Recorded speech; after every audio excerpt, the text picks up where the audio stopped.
Hyun बिन की नई film Harbin आ गई है। सर्वश्रेष्ठ अभिनेताओं को एक साथ अभिनय करते देखना एक आनंद है। कई लोग पूछते हैं कि कोरियाई फिल्म का नाम हार्बिन क्यों है। ह्यून बिन द्वारा निभाए गए आन जुंग ह्यून ने चीन के पूर्वोत्तर में जापानी प्रधानमंत्री ईतो हिरोबुमी की हत्या कर दुनिया को हिला दिया था। कोरियाई उन्हें उपनिवेशवाद विरोधी नायक कहते थे। चियांग काई शेक ने उनके ये अमर वीरता लिखा था। जो एनलाई ने आन जुंग ह्यून के नाटक में भाग लिया। डेंग यिंगचाओ ने भी भूमिका निभाई थी। आज भी हार्बिन में आन जुंग ह्यून शहीद स्मारक मौजूद है। आज हमारे साथ चलिए और उस शानदार ऐतिहासिक गाथा का हिस्सा बनिए। 1909 की बसंत में 12 कोरियाई लोगों ने झारिस्ट रूसी शहर में स्वतंत्रता के लिए रक्त शपथ ली। जापानी आक्रमणकारियों पर हत्या से हमला करने का फैसला किया। आन जुंग ह्यून ने दृढ़ संकल्प दिखाने के लिए अपनी उंगली काट ली। जंगल में एक जापानी। यह अग्रिम सैनिक टुकड़ी हाल ही में आई लगती थी। वे थलमी सेना से ज्यादा थे और आज उन्हें खत्म न किया तो कई और प्राणियों को नुकसान पहुंचाएंगे। आन जुंगुन ने प्रतिरोध की पहली गोली चलाई। साथियों ने तुरंत हमला कर दिया। वे कोरियाई प्रायद्वीप को जापानी विलय से बचाने को जान की परवाह किए बिना लड़ रहे जागरूक नागरिक थे।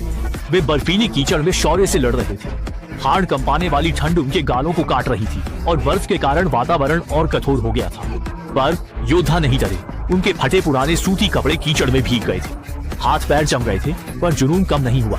वे तेज हथियार लहराते, हर बार आक्रमणकारियों पर क्रोध से करते। खूनी युद्ध के बाद सिर्फ 6 जापानी राक्षस बचे। अंतर्राष्ट्रीय कानून युद्धबंदियों को न मारने के लिए कहता है, जानवरों को नहीं। तुम सब चिंता मत करो। तुम जानते हो तुमने उन बेगुनाह कोरियाई लोगों को कैसे मारा, फिर भी ऐसी बातें कर रहे हो। हैं? मौत सामने देखकर ही पछतावा हो रहा है। साथी देखो, उसने सबको मारा। अन जुंगुन ने अपने साथियों को रोका। वह उन्हें छोड़ना चाहता था। ली चांग सेओप अब शांत न रह सका। सब आग की लपटों में घिर गए थे। क्या तुम साथियों के बलिदान व्यर्थ करना चाहते हो? तुम सबको मारना चाहते हो? क्या यही लक्ष्य है? मेरा लक्ष्य देश को आजाद कराना है। अगर 4 करोड़ जापानियों को मारकर हमारा देश आजाद हो सकता है तो मैं खुशी खुशी ऐसा करूंगा। ऐसे अन जुंगुन ने जापानी अधिकारी को छोड़ा और ली चांग सेओप सेना लेकर चला गया। तुम भले ही किसी को भी छोड़ दो, पर एक भी जापानी सैनिक को छोड़ा तो वो फौज लेकर तुम्हें खत्म करने आएगा। अन्य जुंगुन के मुख्यालय का पता चलने पर विद्रोहियों का सफाया कर दिया गया। जब वह लौटा तो कोई जीवित नहीं बचा था। हताशा में साथियों के नाम पुकारता रहा पर किसी ने जवाब न दिया। अन जुंगुन के दिल की पीड़ा प्रचंड ठंडी हवा सी थी। अंतहीन यह पछतावा जीवन भर उसकी बेड़ी रहेगा, जिससे वह कभी मुक्त न हो पाएगा। वह अपने साथियों की अंतिम इच्छा पूरी करने के लिए आक्रमणकारियों से अंत तक लड़ा। आन जुंग ह्यून फिर संगठन से मिले। सबको लगा वो मर गए। कई साथियों का बलिदान हुआ था। ली चांग सेओप ने उन्हें माफ नहीं किया, उल्टा खूब खरी खोटी सुनाई। आन जुंग ह्यून ने अपनी गलती मानी और उंगली काट ली। उन्होंने ईतो हिरोबुमी को खत्म करने की कसम खाई। आन जुंग ह्यून को पता चला कि ईतो हिरोबुमी हार्बिन में निकोलस द्वितीय के दूत से मिलने जा रहे हैं, तब उन्होंने उनकी हत्या की योजना बनाई। ईतो हिरोबुमी ने इसे निजी यात्रा बताया, पर असल में वह रूस से कोरियाई प्रायद्वीप व पूर्वोत्तर के हितों पर फिर बातचीत करने जा रहे थे। जिलिन से गुजरते आन जुंग ह्यून ने अपने पुराने बड़े भाई से मिलने और बारूद लेकर ट्रेन उड़ाने का फैसला किया। उन्होंने सुना था कि वह उस इलाके का सबसे बड़ा डाकू सरदार बन गया है। आन जुंग ह्यून को शुरू में तो यकीन नहीं हुआ, लेकिन जब उन्होंने अपने बड़े भाई का डाकुओं का अड्डा देखा तो उनका भटकता मन पूरी तरह से शांत हो गया। उनके बड़े भाई ने उनकी ओर कोई ध्यान नहीं दिया, बल्कि अपने आप में खोकर शराब पीने लगे। उस दौर का जोश एयरगोटों के साथ इसी अंधेरे पहाड़ी गांव में खो गया। शायद आजादी की लड़ाई उनके लिए अंतहीन दुस्वप्न सी थी। जुनून क्रूर वास्तविकता के आगे टूट गया था। हाँ बिल्कुल, यह सही है। स्वतंत्रता आंदोलन अब समाप्त हो गया था। स्वतंत्रता के बाद मेरे हाथ में बस यही रह गया था।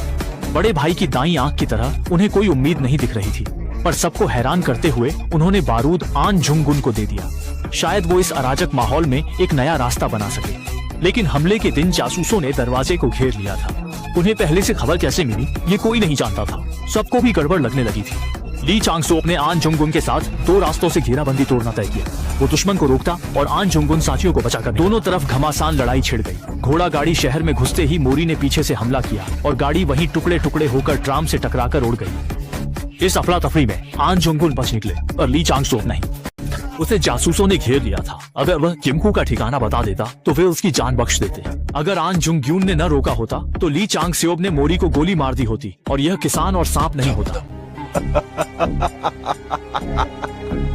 तुम वादा करते हो?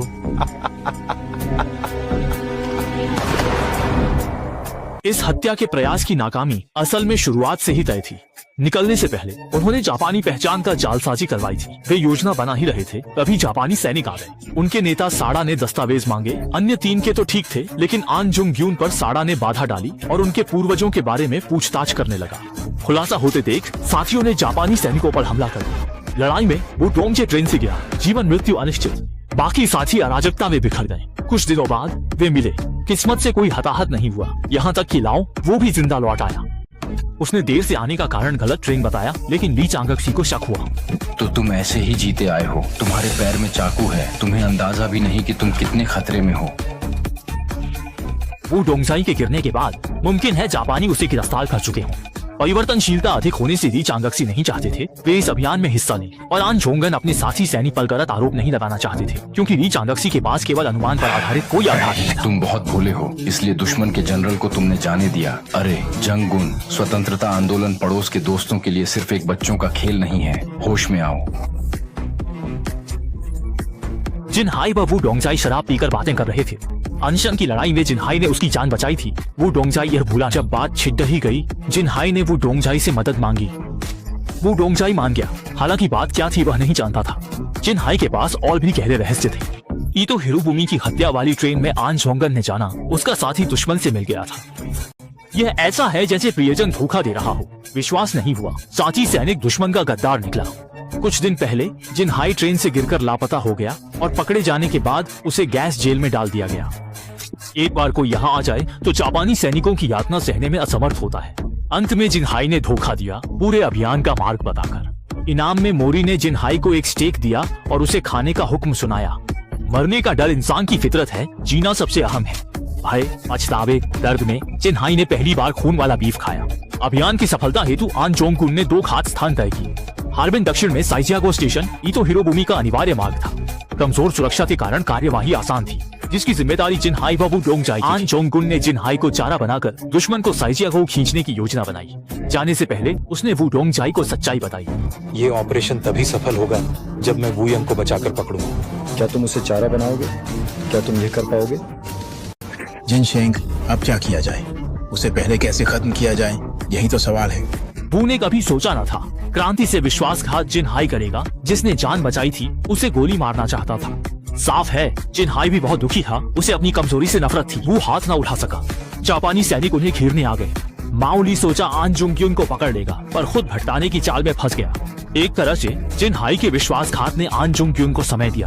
अगर काइजियागो हमला नाकाम होता तो उसे हार्बिन में आखिरी वार करना था। 26 अक्टूबर 1910 की सुबह ईतो हिरोबुमी हार्बिन स्टेशन पहुंचा। वहां जापानी खुशी से झूमते हुए प्रधानमंत्री का स्वागत कर रहे थे। रूसी गार्ड ऑफ ऑनर किराए के कलाकारों की तरह ढोल बजा रहे थे। आन जुंगक्यून भीड़ में छिपा था, गंभीर चेहरे और जेब में हाथ डाले हुए। देश का भाग्य बचाने की जिम्मेदारी उसी पर थी। तनाव में होना स्वाभाविक था। बुरी बात यह थी कि माओली तुरंत स्टेशन पर पहुंच गया। जैसे ही वह आन जोंगक्यून को रोकने वाला था, भीड़ से मैडम कोंग ने उसे नए साल की बधाई दी और उसे गिरा दिया। दूसरी ओर आन जोंगक्यून उसने अपनी ब्राउनिंग 1900 निकाली और जापानी साम्राज्यवाद के विरुद्ध पहली गोली चलाई। यह सुनिश्चित करने को उसने जापानी अधिकारियों पर भी कई गोलियां चलाई। उसने ऊपर देखा और चिल्लाया, स्वतंत्रता अमर रहे, जो पूरे हार्बिन स्टेशन में गूंज उठा। आन जुंगक्यून की हत्या की खबर किमकू तक पहुंची। स्वतंत्रता आंदोलन के गॉडफादर ने इसे दुनिया भर में फैलाने का फैसला किया। उसी दिन आन जुंगक्यून को जापान को सौंपकर डालियान में जापानी वाणिज्य दूतावास की भूमिगत जेल भेज दिया गया। मुकदमे में उसने सिर उठाया, आंखों में दृढ़ता थी। बिना डरे कहा कि यह निजी दुश्मनी नहीं, बल्कि राष्ट्र के अस्तित्व से जुड़ी राष्ट्रीय घृणा थी।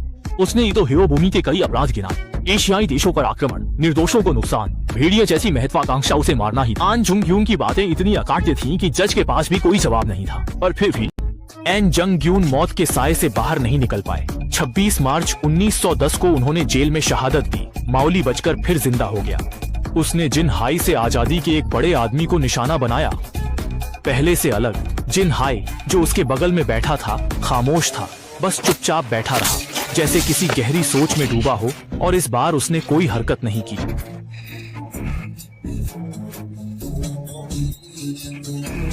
लोग भटक सकते हैं, पर जिनहाई ने गलती सुधारी और आत्ममुक्ति पाई। एन जंगक्यून ने जाने से पहले जिनहाई को नया मौका दिया था। बर्फ पिघली नहीं, पर इंसान अकेला रह गया। 4 गए थे दक्षिण, अब 3 लौटे, 1 गायब।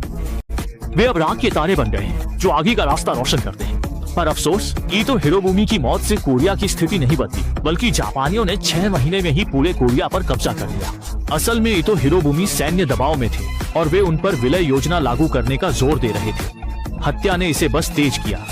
आन जुंग यून इतिहास की लहर को नहीं रोक पाए, फिर भी उनके कार्य उन्हें प्रायद्वीप का नायक बनाते हैं। उनकी निडर भावना और विश्व बंधुत्व और शांति का आदर्श हमेशा एक अनोखा आकर्षण बिखेरेगा।